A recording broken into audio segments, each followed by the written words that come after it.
I used a photo of a handsome guy from the internet as my wallpaper. When my mom saw it, she wouldn't stop asking what my relationship with that guy was. I teased her. He's my boyfriend. My mom stayed quiet. The next day, she brought the guy from my wallpaper right to me, grinning. What a coincidence! He's my student. I was completely dumbfounded. That evening, while making dumplings with my mom, she suddenly smiled and asked, "Who's that guy on your phone wallpaper?" I froze for a moment, then reached out with my flour-covered hands, leaving only my pinky finger clean. I tapped my phone, and the screen lit up, showing the same handsome guy peeling an orange. The warm rays of the setting sun outlined his sharp, refined features. His thin lips pressed into a faint smile, his gaze lowered as if deep in thought, while his pale, slender fingers held a half-peeled orange. I was instantly drawn to that faint blush on his ear when I saw the photo online. It was too alluring. Even though he was bundled up, that hint of red stood out in stark contrast to his ridiculously handsome face. I usually just admire pretty faces without giving them a like, but this time I couldn't resist saving the picture. No wonder the photo had racked up over 1 million likes on TikTok. After saving it, I couldn't stop staring at it again and again every single day. To make things easier, I just set it as my wallpaper. I even thought about bringing it to my great-grandmother's grave during New Year to ask her to find me such a handsome boyfriend next year. Mom asked again, smiling. "So, what's the deal with you and him?" I couldn't figure out why she was suddenly asking like this. Was she about to nag me about dating again? Just thinking of her endless chatter made me break into a cold sweat. That guy looked like a celebrity, or at least some internet-famous face. There's no way I could ever meet him. Seeing my mom grinning from ear to ear like she was joking, I figured she wouldn't really believe I could land someone this good-looking. So, I replied with a grin. "He's my boyfriend." I even thought Mom would start grilling me about him, and I had already made up the perfect backstory for this imaginary boyfriend in my head. But she stayed silent, staring at the photo for a long moment. Then she stood up, brushing the flour off her hands, and said, "You keep rapping. I need to make a call." Me. The next day, I went to my best friend's place, and Mum kept asking when I'd be home. I thought something urgent had happened and rushed back. But as soon as I walked in, I saw a stranger sitting in the living room. I blinked and walked in further, spotting a man in a formal suit sitting on the couch. He looked familiar, scratch that he was handsome. So handsome that I couldn't help staring at him. Then it hit me, wasn't this the guy from my wallpaper? What the hell? Why was he in my house? As soon as he saw me, he stood up, raised an eyebrow slightly, and parted his lips but didn't say anything. My mind went blank. I greeted him mechanically. Hi." He smiled faintly. "Hi, I'm Luke." Great. My great-grandmother must have needed some extra cash or something. Just as I was overthinking, Mom suddenly appeared out of nowhere. She poked my forehead lightly. "Look at you two, pretending you don't know each other. You're adults now if you're dating. Stop being so shy. Go on, give him a kiss." Me. Luke. I quickly dragged Mom aside and whispered, "How do you even know him?" Mom tilted her chin proudly, pretending to flick non-existent bangs. What a coincidence. "He's my student. My baby girl sure has good taste. He's one of my best students at Tsinghua PhD. That call I made last night, I was asking him to come over." She shot me a proud look. Me. As expected, when Mom goes quiet, she's up to no good. "Mom, actually," I tried to explain it was a misunderstanding, but the moment I saw that hopeful smile on her face, I swallowed my words. As soon as I said, "actually," her smile disappeared, and she reverted to her usual strict, teacherly face. That look usually means someone's in trouble.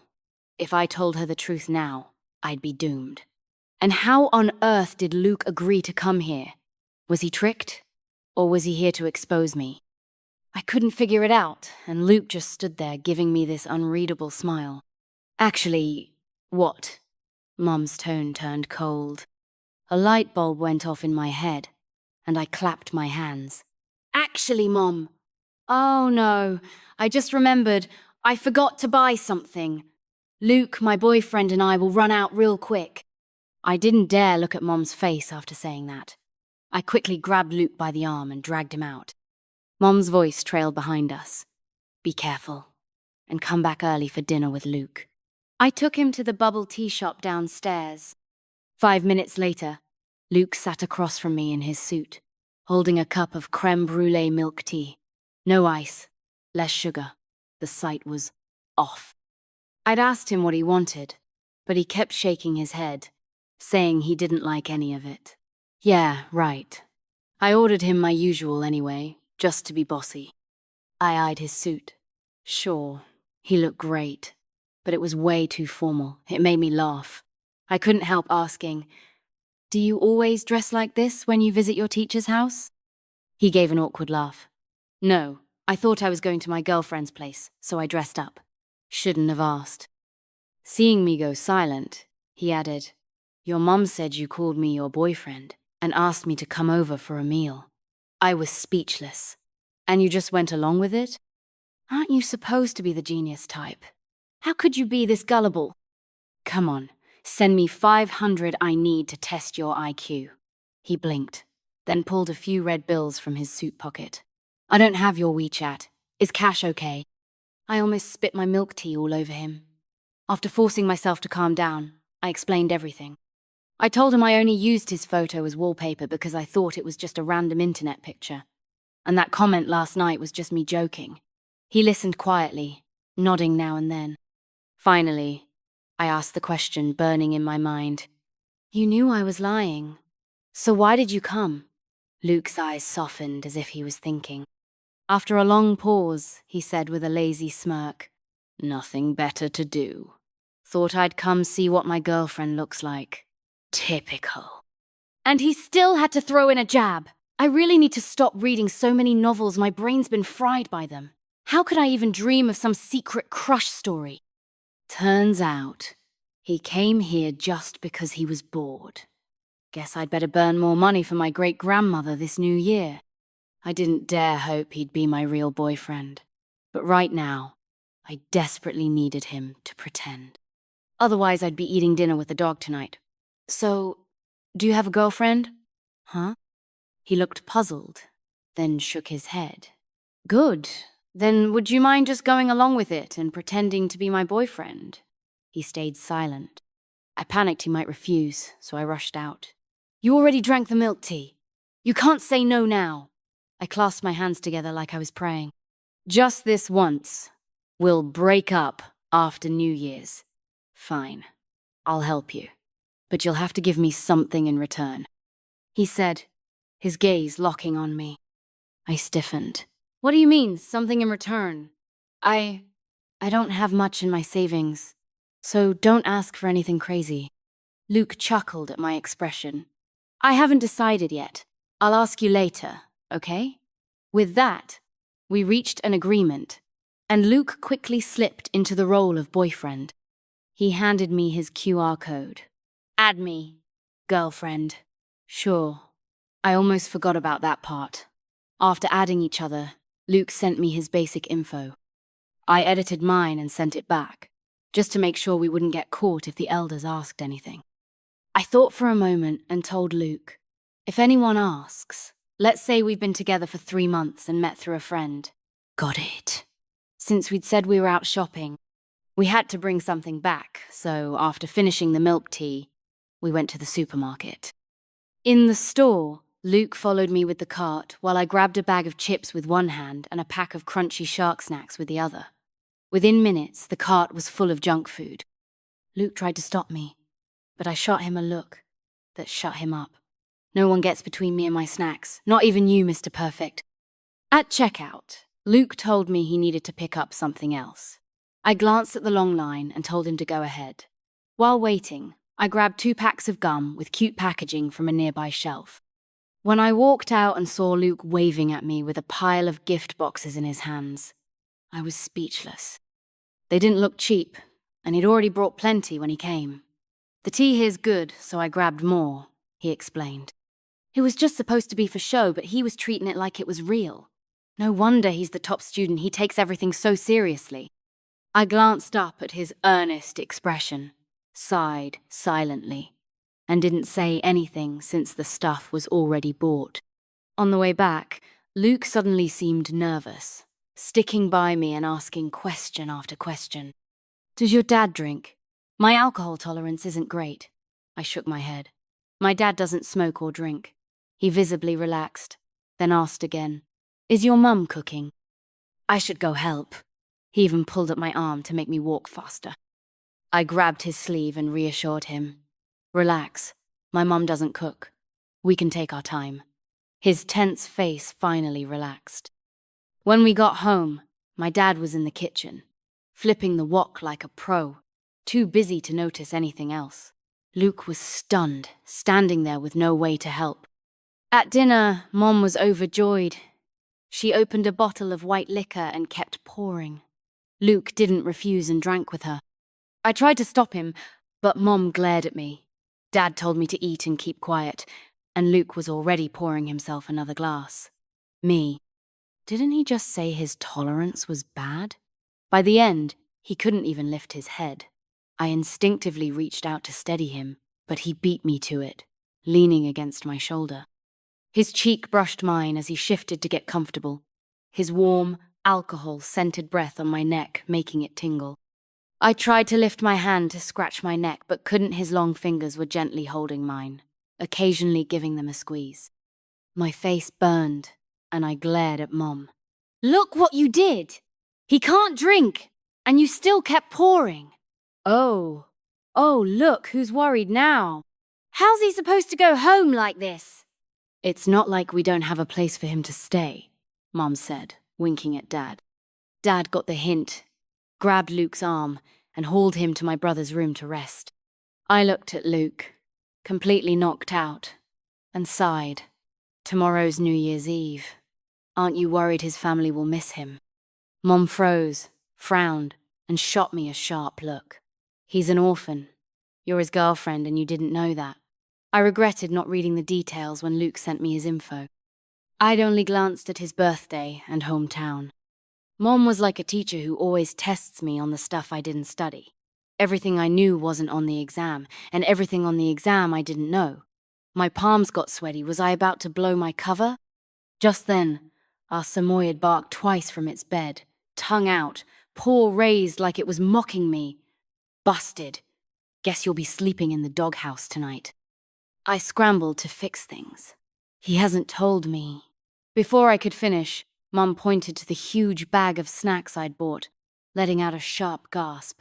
I thought she was mad about the spicy strips. In our house, no matter your age, eating spicy strips is a capital offense. My brother, a 32-year-old hotshot in investment banking, might be all sleek and successful outside, but at home, if he wanted spicy snacks, he'd sneak out, eat them by the trash bin downstairs, and chug an iced Americano to cover the smell before coming back. That's why I dared to go all out today. First, because it's New Year, Mom wouldn't scold me too much.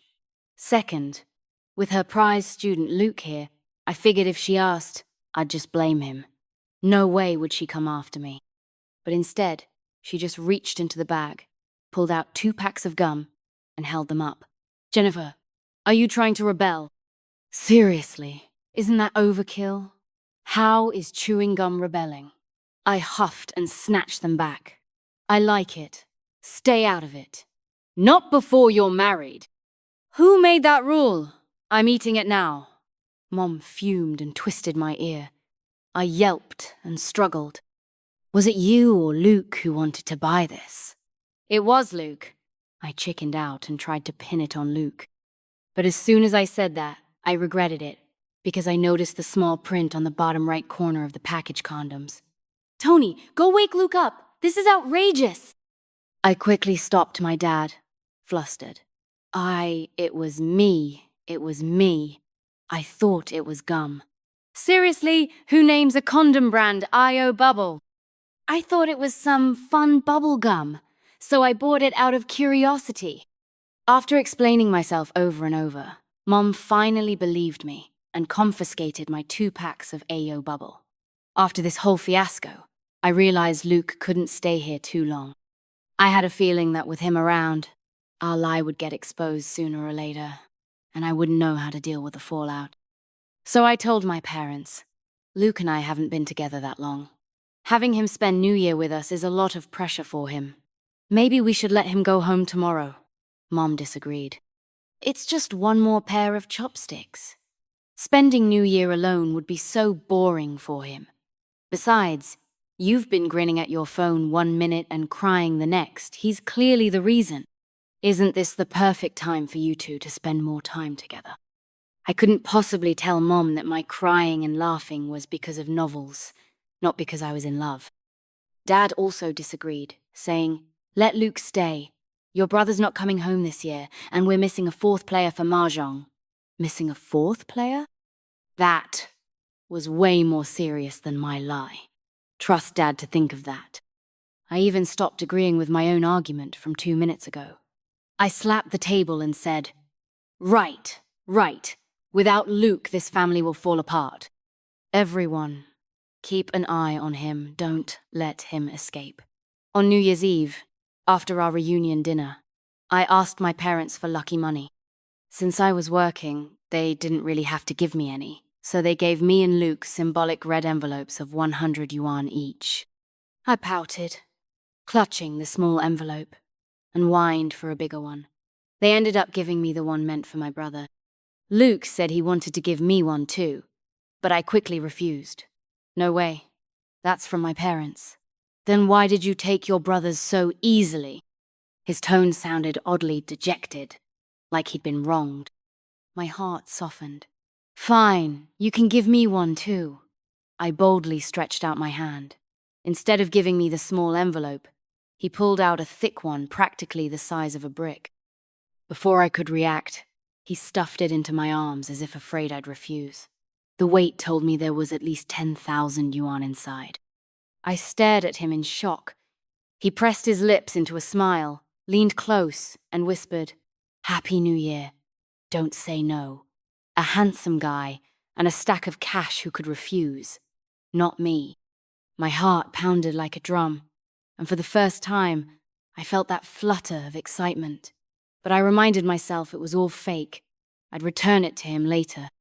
For now, I wasn't about to ruin the moment. Luke didn't know how to play mahjong, but it didn't matter. He was smart.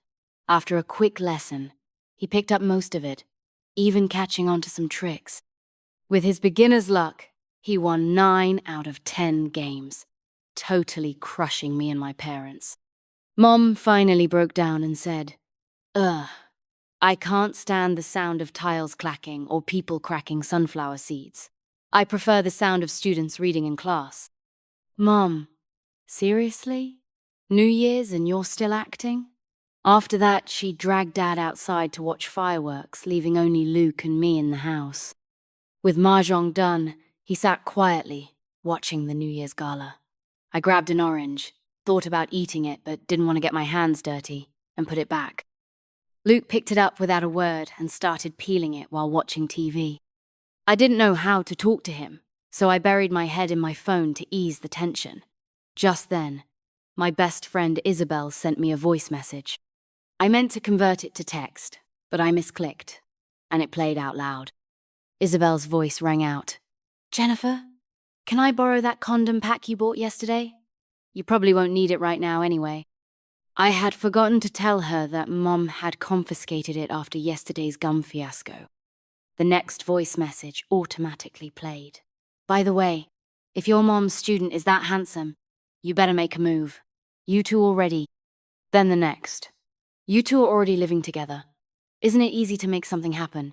So, have you checked how many abs he's got?" I frantically hit the volume button, but the phone case was too thick, and it wasn't responding. By the time I got the volume down, all the messages had played. I was mortified. Even the comedy sketches on TV weren't as awkward as this moment. Luke said nothing, just kept peeling the orange like he'd heard nothing. I couldn't pretend nothing happened because our Samoyed was staring at me again, tongue out, like it was mocking me. When you're embarrassed, you start acting busy. I sure did.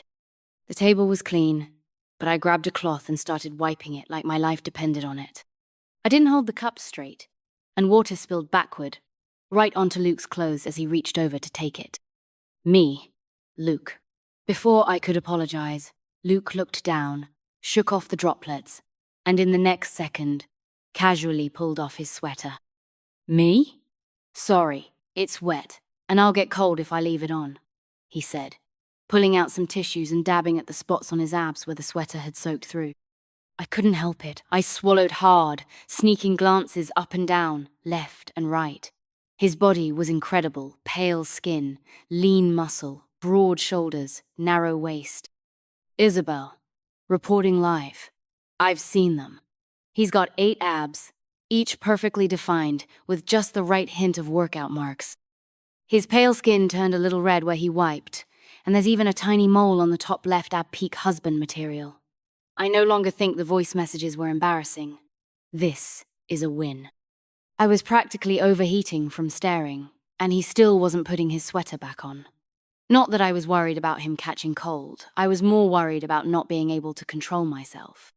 Just as I was imagining what those abs would feel like, he said, "Jennifer, there's a bruise on my back. Can you help me put some ointment on it?" "Huh?" he explained. "I accidentally bumped into something yesterday. I can't reach it. Could you help?" "Sure." I found some medicated oil and a cotton swab. He sat on a chair in front of me while I dipped the swab and applied it to the bruise. Standing behind him, I could see every line of his muscles and feel the heat radiating from his skin. "This cotton swab is too small. Just use your hand." Before he finished speaking, the swab had already flown into the trash. Well, he could have said that earlier. I poured the medicine into my palm, spread it out, and pressed my hand against his back. His back muscles felt amazing under my touch. One hand on Luke's shoulder, the other rubbing the medicine onto his skin. I only realized when I was done that his ears had turned completely red, just like in my wallpaper photo. Only this time, he wasn't wearing clothes, no contrast, just pure allure. Suddenly, I remembered the original photo of my wallpaper. There was a girl's hand in the corner. That night, I tossed and turned in bed, unable to sleep, staring at that photo over and over. Though it was blurry, I was certain that was a girl's hand, and the orange he was peeling was for her. Both he and the girl wore red strings on their wrists, and his ears were so red. Could the part not shown in the photo be someone he likes? Or his girlfriend? I thought about asking him directly, but it was already 4 a.m., and he must have been asleep. Never mind. Isabel was probably still awake, so I double-tapped her profile picture. I patted Isabel's wallet and sent her some money. She replied instantly. "Whoa, wallpaper guy, is that good? Keeping you up this late?" I told her my worries. She was quiet for a moment, then said, "You're still awake at 4 a.m. because you've fallen for that little punk, huh?" I admitted, "Yeah." Isabel replied, "Go for it. I swear that hand might be yours." Me, no way. I didn't even know him back then. Isabel, but that doesn't mean he didn't know you. True, but... Isabel cut me off. But what? He's already stripping and asking you to rub medicine on him. What's next? Him asking you to sleep in his arms? No wonder you're single. Wait for me. I'll come over in a few days to check him out. I'll give him a heads up and tell him his future sister-in-law is coming. Sleep well. 2 days later, my parents went out to visit relatives, leaving just Luke and me at home. He was on his laptop, in the middle of a meeting, and when he got serious, he had this completely different aura. I was totally smitten, messaging Isabel non-stop about how handsome he looked. Isabel couldn't take it anymore and replied excitedly, "I just finished my meeting." Then she added, "Tell him his future sister-in-law will be there in 5 seconds." Just as Luke ended his meeting and rubbed his temples with his eyes closed, I said softly. My best friend's coming over. Oh? She says your future sister-in-law is coming. Luke's lips curled up. So I'm officially recognized now? Before I could answer, the doorbell rang. Isabel lived in the next building. One elevator ride and walkway later, she was here. I ran to open the door. Isabel, with her loud voice, said as she walked in, "Let me see which punk stole my bestie's holy boss. Happy New Year." Luke looked at Isabel, nodded slightly, and said, "Happy New Year." Isabel froze on the spot, and I had to push her inside. Luke got up to make tea for her. "Would you like some tea, future sister-in-law?" Isabel had a whole speech ready, but when she saw that the guy who stole my heart was her boss, she couldn't say a single word. Luke, looking oddly nervous, just kept brewing tea, black tea, then green tea, then white tea, jasmine, and rain flower tea. Isabel stayed silent, sipping tea after tea. She didn't stay long before making an excuse to leave, practically fleeing. After she left, she texted me. The black tea, green tea, white tea, jasmine, and rain flower tea he made were all amazing. I approved this marriage. I was completely confused. Isabel continued. "Thanks to you, I got my boss to serve me tea. This is a once-in-a-lifetime experience. Can you just get with him already? Boss lady, make sure he stops making us work late nights and early mornings during the holidays, okay? Thanks." What a quick 180. Before the holiday ended, a friend invited me to a birthday party. Thinking about how Luke hadn't gone out at all these past few days just to keep me company, I asked him, "I have a friend's birthday party, want to come with me?" Luke nodded. "Sure, but what should I say I am?" "Of course, my boyfriend." I answered so naturally that even I was surprised. Luke was smiling, and I quickly added, "We've got to keep up appearances, right?"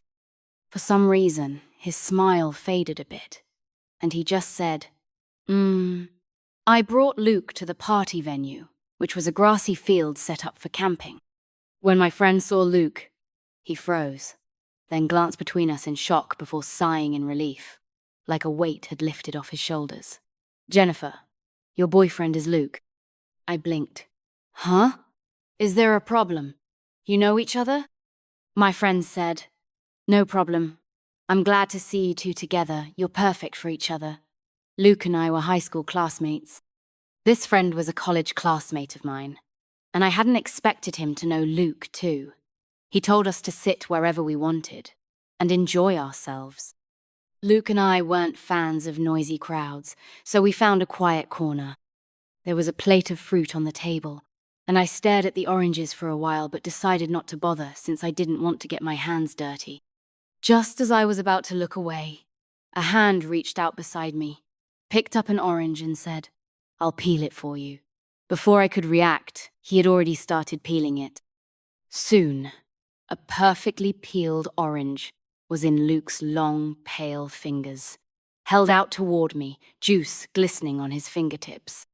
When I didn't take it, he asked softly, "Don't you like oranges anymore?"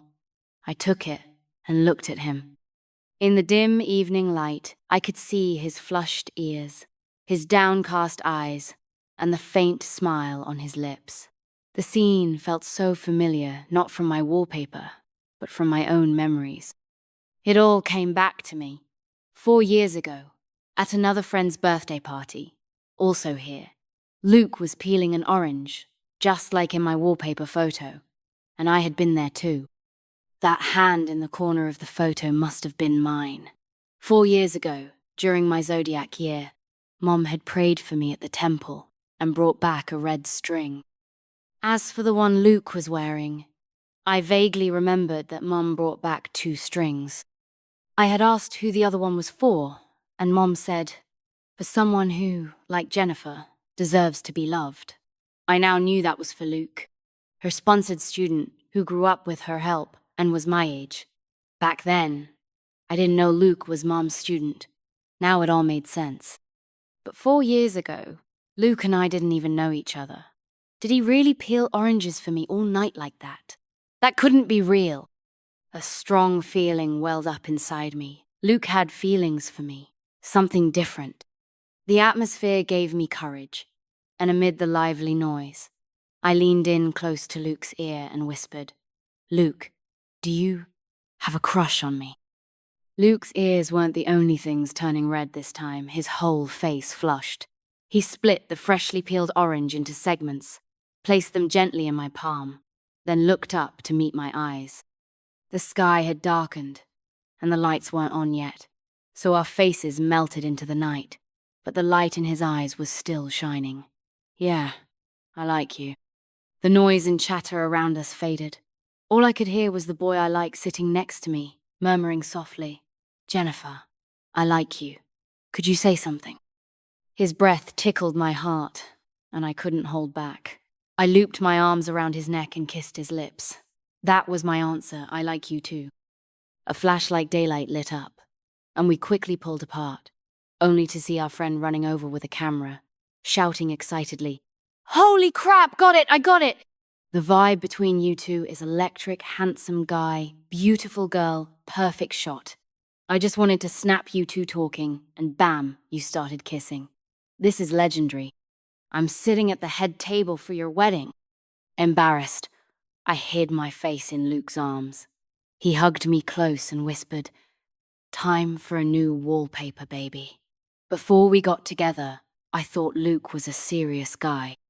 After we got together, I realized he was a generous and thoughtful, serious guy. After the new year, work was tough overtime and scolding became routine. When I was in a bad mood, I'd call Luke to vent. But the moment our video call connected and I saw his face, I choked up, unable to explain my petty problems. Luke didn't say a word, he just took off his suit jacket and unbuttoned his shirt. "Baby, does this cheer you up a little?" He even leaned in to show off his abs. I froze. No more tears, no more sniffles, just staring straight at those abs. Then I started crying again, louder this time, wailing, "I can't touch them!" Luke looked torn. "This isn't OnlyFans, you know. I can't strip any further." I sniffled. "I'm really easy to cheer up. Just let me touch them." Luke abruptly hung up, and a few minutes later he sent me a message. "Come downstairs. I'm outside your office. Touch all you want, but no more crying, okay?" I really am generous. One night after we got married, I suddenly craved a spicy snack called Kiss Burn. I turned to Luke, who was busy nearby, and said, "Luke, come here. I want a kiss." He obediently put down what he was doing and came over. I lowered my voice. "Burn." Before I could finish, his cool, soft lips pressed against mine. We kissed until our faces and ears burned red. As soon as we caught our breath, he leaned in for another kiss, but I quickly covered his mouth. "I meant I want Kiss Burn snacks." He half knelt on the bed, holding my hand as he unbuttoned his shirt, and asked in a low voice, "Well, don't I look like Kiss Burn to you?"